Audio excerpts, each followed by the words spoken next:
हमने मैक्रोस्कोपिक और microscopic particle के बारे में स्टडी किया था। अब देखो उसमें मैक्रोस्कोपिक पार्टिकल में आते हैं क्लासिकल फिजिक्स से। क्लासिकल मतलब जो पुरानी चीज़ों के बारे में स्टडी करता है वो क्या होता है, क्लासिकल फिजिक्स। आपका क्लासिकल फिजिक्स में आपका आता है mechanics, thermodynamics, electromagnetism, optics. Classical physics में जो मैकेनिक्स और थर्मोडायनेमिक्स होता है उसके बारे में आप 11th क्लास में पढ़ोगे, और जो आपका इलेक्ट्रोमैग्नेटिज्म और ऑप्टिक्स होता है उसको आप किस में पढ़ोगे, 12th क्लास में पढ़ोगे।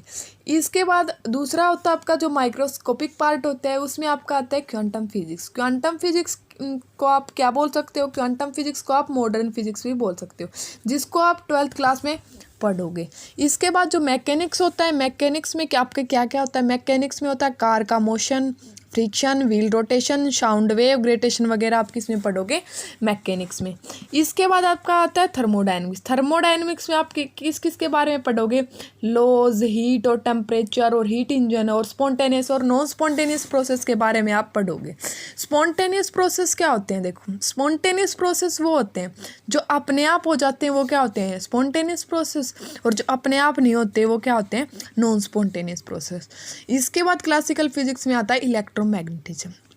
इलेक्ट्रोमैग्नेटिज्म में आप पढ़ोगे चार्ज की property, field, alternating current, direct current, magnet, electromagnetic wave. ये सब आप किसके बारे में पढ़ोगे, इलेक्ट्रोमैग्नेटिज्म के बारे में।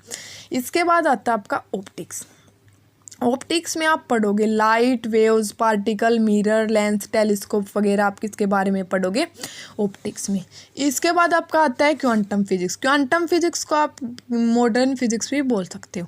क्वांटम फिजिक्स में आप किसके बारे में स्टडी करोगे, क्वांटम फिजिक्स में आप एटम, एक्सरे, सेमीकंडक्टर, न्यूक्लियस और जो आपके इलेक्ट्रॉन, प्रोटॉन होते हैं उसके बारे में आप किस में स्टडी करोगे, क्वांटम फिजिक्स में। इसके बाद आते हैं फिजिक्स का जो रिलेशन बिटवीन होता है सोसाइटी में, वो क्या क्या होते हैं, जो हमारी फिजिक्स प्लस टेक्नोलॉजी बन के किसको चलाती है, सोसाइटी को चलाती है। जब भी फिजिक्स में कोई भी नई चीज़ में टेक्नोलॉजी होती है उसमें किसका हाथ होता है, फिजिक्स का ही हाथ होता है। ठीक है, फिजिक्स क्या होती है, बहुत बड़ी ब्रांच होती है। इसके बाद आप पढ़ोगे फंडामेंटल फोर्सेज। फंडामेंटल फोर्सेज आपके 4 टाइप के होते हैं। ठीक है, एक होता है आपका ग्रेविटेशनल फोर्स, एक होता है आपका इलेक्ट्रोमैग्नेटिज्म फोर्स, एक होता है आपका स्ट्रॉन्ग न्यूक्लियर फोर्स, एक होता है आपका वीक न्यूक्लियर फोर्स। देखो जो ग्रेविटेशनल फोर्स होता है वो क्या होता है, ऑलवेज अट्रैक्टिव होता है। ठीक है, और जो ग्रेविटेशन फोर्स होता है वो क्या होता है, लॉन्ग रेंज ऑर्डर का फोर्स होता है। ठीक है, जो ग्रेविटेशन का फोर्स होता है वो क्या होता है, वीकेस्ट इन नेचर होता है। जो ग्रेविटेशन फोर्स होता है उसको मीडियम की रिक्वायरमेंट नहीं होती। इसके बाद आता है आपका इलेक्ट्रोमैग्नेटिज्म। इलेक्ट्रोमैग्नेटिज्म में क्या होता है, इलेक्ट्रोमैग्नेटिज्म में रिपल्सन भी हो सकता है और अट्रैक्शन भी हो सकता है। अब ये देखो आप, अट्रैक्शन कब होता है, अट्रैक्शन जब होता है जब आप क्या पढ़ते हो, जब आप अट्रैक्शन जब होता है जब आप क्या पढ़ते हो, अनलाइक चार्ज, पॉजिटिव नेगेटिव हो या फिर नेगेटिव पॉजिटिव हो। रिपल्सन कब होता है, जब आप सेम चार्ज पढ़ते हो, पॉजिटिव पॉजिटिव भी हो सकते हैं और वो नेगेटिव नेगेटिव भी हो सकते हैं। ठीक है, इसके बाद जो हमारा इलेक्ट्रोमैग्नेटिज्म जो फोर्स होता है वो होता है लॉन्ग रेंज ऑर्डर का फोर्स होता है। उसकी रेंज कितनी होती है, इनफाइनाइट होती है। ये क्या होता है, one of the strongest force in nature. No medium की, इसको कोई भी मीडियम की रिक्वायरमेंट नहीं होती। इसके बाद आता है आपका strong nuclear force. Strong nuclear force वो होता है जो न्यूक्लियर के अंदर होता है, न्यूक्लियस के अंदर होता है, वो क्या होता है आपका स्ट्रॉन्ग न्यूक्लियर फोर्स। जैसे प्रोटॉन न्यूट्रॉन वगैरह किसके अंदर होते हैं, न्यूक्लियस के अंदर होते हैं। एक देखो, एक होता है अट्रैक्शन, इसमें 3 टाइप के होते हैं। एक देखो, एक प्रोटॉन में भी होता है, एक न्यूट्रॉन में भी हो सकता है और प्रोटॉन न्यूट्रॉन में भी हो सकता है। इसमें क्या होता है, इसमें चार्ज का कोई भी इफेक्ट नहीं होता। ये क्या होता है, ऑलवेज अट्रैक्टिव। ऑलवेज अट्रैक्टिव, चाहे वो सेम चार्ज हो या फिर डिफरेंट चार्ज हो, ये क्या होता है, always attractive. Does not depend upon charge, ये चार्ज के ऊपर डिपेंड नहीं करते। ये भी क्या होता है, ऑलवेज अट्रैक्टिव फोर्स। ये क्या होता है, स्ट्रॉन्गेस्ट फोर्स इन नेचर होता है। इसकी जो रेंज होती है वो क्या होती है, शॉर्ट रेंज होती है। इसकी जो रेंज होती है, शॉर्ट रेंज ऑर्डर फोर्स होता है 10⁻⁻15 मीटर। उसको आप 1 फर्मी भी बोल सकते हो। इसके बाद आता है आपका वीक न्यूक्लियर फोर्स। जो आपका वीक न्यूक्लियर फोर्स होता है वो किसकी रेंज का होता है? शॉर्ट रेंज ऑर्डर का फोर्स होता है। उसकी जो रेंज होती है वो होती है 10⁻⁻15 मीटर, या फिर आप उसको ये बोल सकते हो कि 1 फर्मी। ये होता है वीक फोर्स होता है, ठीक है। ओनली रेडियो एक्टिव एमिशन या फिर न्यूट्रिनो और एंटी न्यूट्रिनो इसके अंदर वीक न्यूक्लियर फोर्स के अंदर आते हैं। इसके बाद पर देखो आप ग्रेविटेशनल फोर्स क्या होता है। Gravitational force is the force of attraction, mutual attraction between any two bodies. Mutual attraction of between any two bodies. देखो एक हमने मास m1 ले लिया, एक हमने मास m2 ले लिया, इनकी सेंटर से सेंटर के बीच की डिस्टेंस हमने क्या ले ली? r। तो force is directly proportional to the masses and force is inversely proportional to the square of the distance between the. हमने एक इक्वेशन तो ले ली, force is directly proportional to the m1 m2 and force is inversely proportional to the square of distance. हमने first और second equation को combine कर लिया, हमारे पास एक नई इक्वेशन आ गई, force is directly proportional to the m1 m2 over r square. हमने प्रोपोर्शनलिटी कांस्टेंट हटाने के लिए हमने कोई भी g कांस्टेंट टर्म यूज कर ली। F is equal to G m1 m2 over r square. G क्या हमारे पास वैसे तो है यूनिवर्सल ग्रेविटेशनल कांस्टेंट, ठीक है। जो जी की वैल्यू होती है वो क्या होती है? 6.67 इंटू 10⁻⁻11 न्यूटन मीटर स्क्वायर पर किलोग्राम स्क्वायर। इसके बाद आती है आपकी properties of gravitational force. Properties of gravitational force में आता है it is the weakest force in nature. ये क्या होता है? वीक फोर्स इन नेचर होता है। This force is always attractive force. ये क्या होता है हमारा? ऑलवेज अट्रैक्टिव फोर्स होता है। This type of force are long range order of force. इसमें क्या होती है? लॉन्ग रेंज ऑर्डर फोर्स होती है। जो रेंज होती है वो क्या होती है? Infinite. Gravitational force obey inverse square law. Gravitational force किसको ओबे करता है? इनवर्स स्क्वायर लॉ को ओबे करता है। Gravitational force are central force. Gravitational force होता है वो सेंट्रल फोर्स होता है। क्यों होता है? क्योंकि देखो इनमें हमने m1 m2 दो मास ले लिए, इनके सेंटर से सेंटर के बीच की डिस्टेंस हमने क्या ले ली? r। तो force acts along the centre of two bodies. Force है वो एक्ट किस में कर रहा है? Centre of the two bodies, तभी ये क्या है? एक सेंट्रल फोर्स। इसके बाद आपका आता है इलेक्ट्रोमैग्नेटिक फोर्स। इलेक्ट्रोमैग्नेटिक फोर्स को आप इलेक्ट्रोस्टैटिक्स फोर्स भी बोल सकते हो, या फिर इसको आप कुलाम्स फोर्स भी बोल सकते हो। जो कुलाम्स लॉ होता है आप उसके बारे में 12th क्लास में डिटेल से पढ़ोगे। इलेक्ट्रोस्टैटिक्स फोर्स क्या होता है? वो अट्रैक्टिव भी हो सकता है और रिपल्सिव भी हो सकता है। फोर्स बिटवीन टू चार्ज, दो चार्ज के बीच में हमने क्या ले लिया? एक फोर्स ले लिया, एक हमने Q1 चार्ज ले लिया, एक हमने Q2 चार्ज ले लिया, इनके बीच की डिस्टेंस हमने ले ली r। The force is directly proportional to the charges. Force is directly proportional to the product of charges and force is inversely proportional to the square of distance between charges. Force is inversely proportional to the square of distance. अब हमने first और second equation को combine करके एक नई equation बना ली। Force is directly proportional to the Q1 Q2 over r square. अब हमने क्या किया? जो हमने प्रोपोर्शनलिटी कांस्टेंट था उसको हटाने के लिए हमने कोई भी कांस्टेंट टर्म ले ली के। F is equal to K Q1 Q2 over r square. K क्या है हमारा? K is proportionality constant. जो K की वैल्यू है वो क्या है हमारी? 1/4 पाई एप्सिलॉन नॉट। हमने क्या किया इस इक्वेशन में? K की वैल्यू पुट कर दिया। F is equal to K Q1 Q2 over r square. इसमें हमने K की जगह वैल्यू पुट कर दिया। F is equal to 1/4 pi epsilon naught Q1 Q2 over r square. जो हमारा एप्सिलॉन नॉट होता है उसकी वैल्यू होती है हमारी 8.85 इंटू 10⁻⁻19 कूलम स्क्वायर न्यूटन पर मीटर स्क्वायर। जो 1 इलेक्ट्रॉन होता है उसकी वैल्यू होती है हमारी 1.6 इंटू 10⁻⁻19 कूलम। इलेक्ट्रोमैग्नेटिक फोर्स को आप कूलम फोर्स भी बोल सकते हो। इसके बाद आता है आपका प्रॉपर्टीज इसमें इलेक्ट्रोस्टैटिक्स फोर्स के बारे में। Like charge repel each other and unlike charge attract each other. इसमें क्या हो सकते हैं? लाइक चार्ज भी हो सकते हैं और अनलाइक चार्ज भी हो सकते हैं। जब आप लाइक चार्ज लोगे तब क्या होगे? पॉजिटिव पॉजिटिव या फिर नेगेटिव नेगेटिव, उनके बीच में क्या होगा? रिपल्शन हो गया।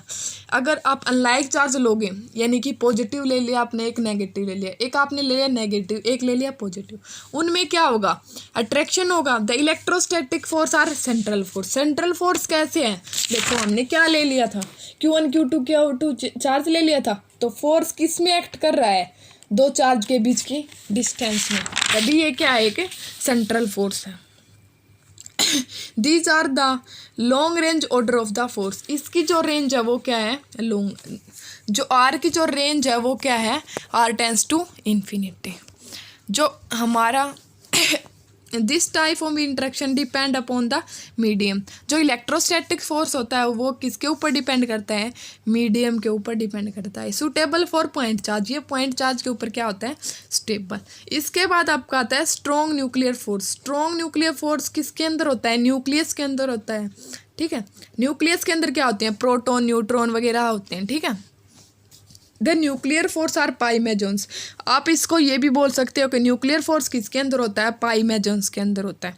The strong nuclear force are three type. Three type के क्या होते हैं आपके nuclear force. Neutron, neutron force भी हो सकता है।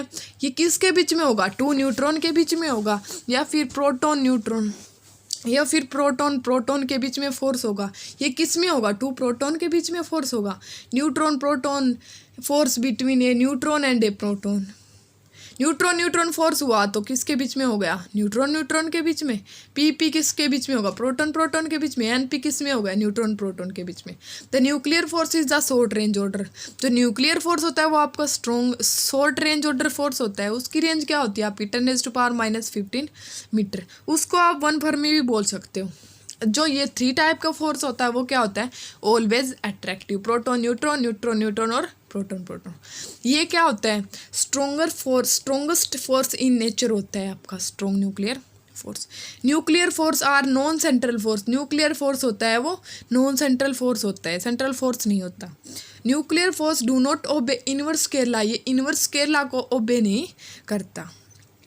ये क्या है, 10⁻38 times stronger then the gravitational force and 10⁻2 times stronger then the electrostatic force. ये 10⁻38 टाइम्स स्ट्रोंगर किससे है, ग्रेविटेशनल फोर्स से, और 10⁻2 टाइम्स किससे है, स्ट्रोंग है, इलेक्ट्रोस्टैटिक फोर्स से, और 10⁻13 टाइम्स स्ट्रोंगर किससे है, वीक फोर्स से। क्या है, स्ट्रॉन्ग फोर्स। इसके बाद आता है आपका weak nuclear force. Weak nuclear force क्या आता है, जो शॉर्ट रेंज ऑर्डर का फोर्स होता है वो क्या आता है आपका वीक न्यूक्लियर फोर्स, जिसकी रेंज क्या होती है 10⁻⁻15 मीटर, या आप उसको 1 फर्मी भी बोल सकते हो। वीक न्यूक्लियर फोर्स होता है वो क्या होता है, वीक फोर्स होता है। वीक न्यूक्लियर फोर्स जो होता है वो 10⁻25 टाइम्स स्ट्रॉन्ग होता है, किससे, ग्रेविटेशन फोर्स से। इसके बाद नेचर ऑफ फिजिकल फिनोमिना। आपके नेचर के फिजिकल फिनोमिना कौन कौन से होते हैं, 4 लॉज होते हैं आपके मेनली। एक होता है law of conservation of energy, एक होता है आपका law of conservation of linear momentum, law of conservation of angular momentum, law of conservation of charge. इनके बारे में आप स्टडी करोगे। अब देखो, सबसे पहले देखो कंजर्वेशन मीन्स, कंजर्वेशन का क्या मीनिंग है। देखो, कंजर्वेशन मतलब होता है नो चेंज, मतलब वो चीज़ क्या हो, कांस्टेंट हो जाए, means constant at any position और एट एनी सिचुएशन। कोई भी पोजीशन हो या फिर कोई भी सिचुएशन हो उसके अंदर वो क्या होगी, हमेशा कांस्टेंट होगी। कंजर्वेशन जिसके आगे लग गया ना, वो चीज़ क्या होगी आपकी, कांस्टेंट होगी। चाहे उसकी पोजीशन कुछ भी हो आपके पास, लेकिन वो चीज़ क्या होगी आपके पास, कांस्टेंट। देखो, सबसे पहले आता है law of conservation of energy. Law of conservation of energy को आप ये भी बोल सकते हो कि energy can neither be created और नॉर बी डिस्ट्रॉयड। मतलब ना ही हम उसमें कुछ ऐड कर सकते हैं और ना ही उसमें से कुछ ख़त्म कर सकते हैं। या फिर आप इसको ये भी बोल सकते हो, the total charge of an isolated system is constant.